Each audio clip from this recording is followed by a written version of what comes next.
ऐसे हैं भगवान, उनके पास जो है शंकर भगवान जो हैं उनके पास डमरू है, बैल है, सबकी सवारी करते हैं, पर वो अनाड़ी नहीं है, भोले भंडारी हैं, दयावान है पर अनाड़ी नहीं है। तो चलिए, इस तरह से भगवान की लीला परंपार है। मैं आपको एक दृष्टांत बता रहा था।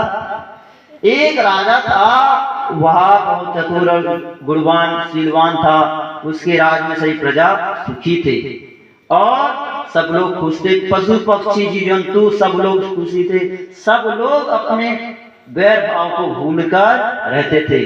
हाथी चीतर शेर भालू सब लोग मिलकर रहते थे, इतनी खुशी प्रजा। वह पेड़ पौधों से पक्षियों से सबसे प्रेम करता था, सब लोग रहते थे, हर प्रकार के पशु पक्षी उसके राज में विद्यमान थे और हर जाति के लोग वहां थे और सारी जातियां खुशी थी, किसी से भी कोई भेदभाव नहीं था। वह एक दिन जो है अपने बगीचे में एक पेड़ के नीचे लेटा हुआ था, उसे नींद आ गई, लेटे थे नींद आ गई। तभी जो है वहां पे यमराज जी आए। वहां पे क्या है? यमराज जी आए और राजा को कहा उठो उठो उठो। तब वह अक्षका के उठा, नहीं कोई नींद से जगा देता, हम लोग जैसे करते हैं ना, वैसे ही वह उठा और कहा, देखा सामने कोई है, तब कहा, उन्हें प्रणाम किया और कहा, हिमाशय आप कौन हो, आप कौन हो? तब उसने कहा, मैं यमराज हूं, मृत्यु का देवता हूं, मैं तुम्हें ले जाने आया, चलो मेरे साथ। तब राजा बोलता है, महाशय जी मैं तो आपके साथ चलने तैयार हूं, पर अभी तो मैंने अपने राज काम का बहुत सा काम उतना रखा है, मैंने अपने उत्तराधिकारी सौंपा नहीं है, किसी को अपना काम सौंपा नहीं है, व्यवस्थित नहीं किया अपने राज को, तो मैं कैसे जा सकता हूं? तब कहा, मुझे कुछ समय चाहिए।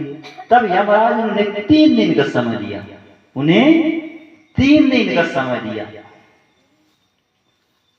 तब राजा वहां जगे, अपने राज्य में आए और सबको काम बांट दिया, उत्तराधिकारी घोषित कर दिया। तीसरे दिन जो है अपने घोड़े को, चतुर घोड़े को लिया और नगर से दूसरे नगर, राज से दूसरे राज, दूसरे राज्य से दूसरे देश से, अगर अपने देश से दूसरे देश, ऐसे करते हुए बहुत दूर चला गया। वहां पे भी बगीचा मिला, वहां पर भी, क्योंकि वो प्रकृति का प्रेमी था, उसे जैसे वातावरण चाहिए, वहां पे भी झरने थे। दूसरा राज्य था, उनका राज्य नहीं, दूसरा देश था, बहुत दूर चला गया। घोड़ा भी इतना तेज गया और वहां पहुंचा दिया। घोड़ों को शाबाशी दिया उसने कि तुमने मुझे बहुत दूर ला दिया। उसको चारा भूसा डाल के फिर पेड़ के नीचे सो गया। वो सोचा, यमराज तीसरा दिन है आज, यमराज भी आएगा तो मेरे गांव में आएगा, मेरे बगीचे में आएगा, मेरे राज्य में आएगा, यहाँ कहाँ आएगा, इसलिए निश्चिंत होके सो गया। अब सोया, शुभ घड़ी शुभ समय तिथि में फिर यमराज जी उसके पास आए और फिर जगाया, कहा, अब चलो, अब मैं तुम्हें ले जाने आया, तुम्हारे कहे अनुसार मैं यहाँ आ गया। तब उसने कहा, हे महाराज, आप तो मेरे राज में आने वाले थे, मेरे बगीचे में आने वाले थे, यहाँ कैसे?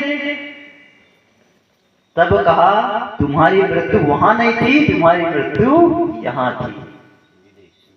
तुम्हारी मृत्यु वहां नहीं थी, तुम्हारी मृत्यु यहाँ थी, इसलिए घोड़े को धन्यवाद है जो तुमको जल्दी यहाँ पहुंचा दिया।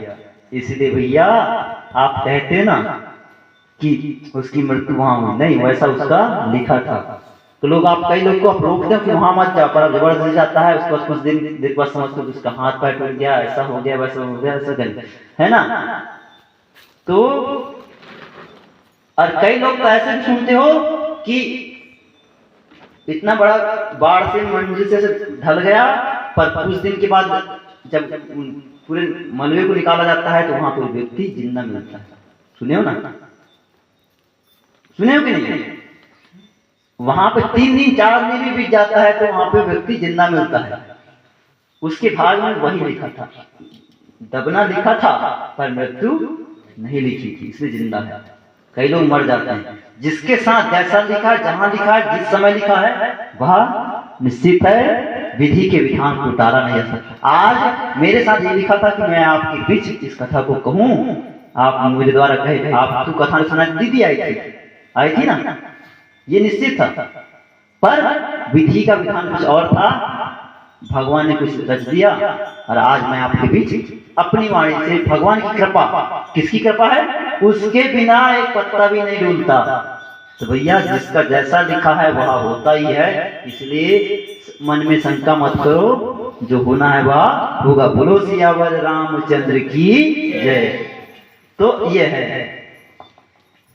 तो हम आगे की कथा को विराम नहीं दे सकते, हम अपनी वाणी को विराम देंगे। उससे पहले 2 भगवत नाम 2 संकीर्तन। बोलो शंकर।